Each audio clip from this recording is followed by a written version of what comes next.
Hello বন্ধুরা, চলে এসেছি নতুন একটি ভিডিও নিয়ে। আমার এই ভিডিওতে আপনাদের সবাইকে ওয়েলকাম। তো আজ রান্না করব খুব সহজেই আলু ডিমের কারি। তো সঙ্গে থাকুন। এখানে আলু ডিমের কারি বানানোর জন্য আমি আলু আগে থেকে কেটে সেদ্ধ করে নিয়েছি, আর ডিমটা বয়েল করে এই যে ভেজে নিচ্ছি।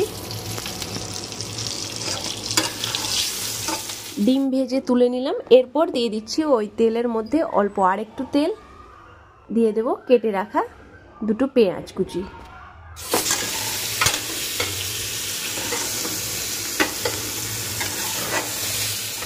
পেঁয়াজটা হালকা বাদামি হয়ে এসছে। এরপর এখানে দিয়ে দিচ্ছি 4টে কাঁচা লঙ্কা, ঝালটা পরিমাণ মতো। পেঁয়াজগুলো খুব বেশি লাল করব না। এরপর দিয়ে দিচ্ছি রসুন আর আদা বাটা। এখানে আমি রসুন আদা একসঙ্গে বেটে ছোট চামচের 2 চামচ দিয়ে দিয়েছি। এরপর দিয়ে দিচ্ছি 1 চামচ জিরে গুঁড়ো আর 1 চামচ ধনে গুঁড়ো।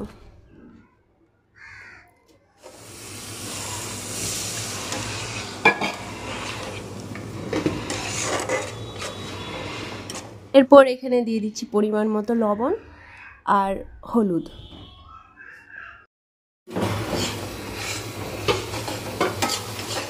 এবারে একটু সময় ধরে মশলাটাকে ভেজে ভালোভাবে কষিয়ে নেব। মাঝে মাঝে অল্প জল দিয়ে ঢাকা দিয়ে ভেজে নিচ্ছি।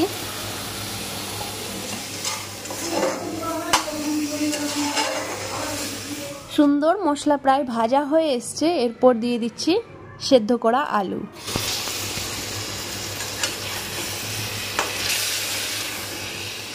এবারে আলুগুলোকে প্রায় 10 মিনিট মতো মশলার সাথে ভেজে নেব।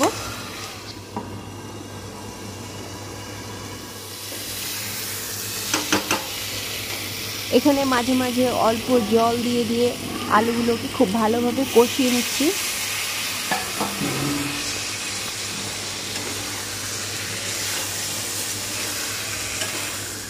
তো এখানে খুব সুন্দরভাবে ভেজে আলুগুলোকে কষিয়ে নিয়েছি।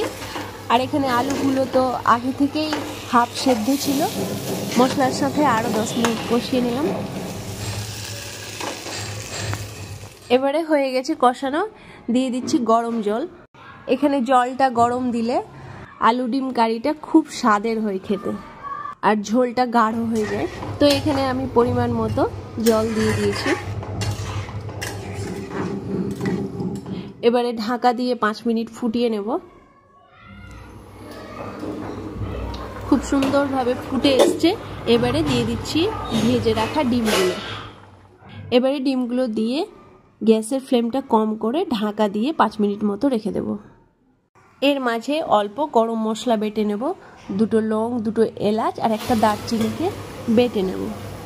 এখানে গুঁড়ো দিলেও হবে, কিন্তু এই আলু ডিমের কারিতে গোটা গরম মশলা দিলে একটু বেশি ভালো লাগে খেতে।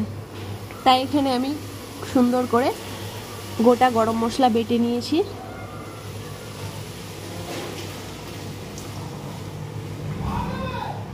দিয়ে দিলাম। এবার এটাকে আর 2 মিনিট মতো রেখে নামিয়ে নেব।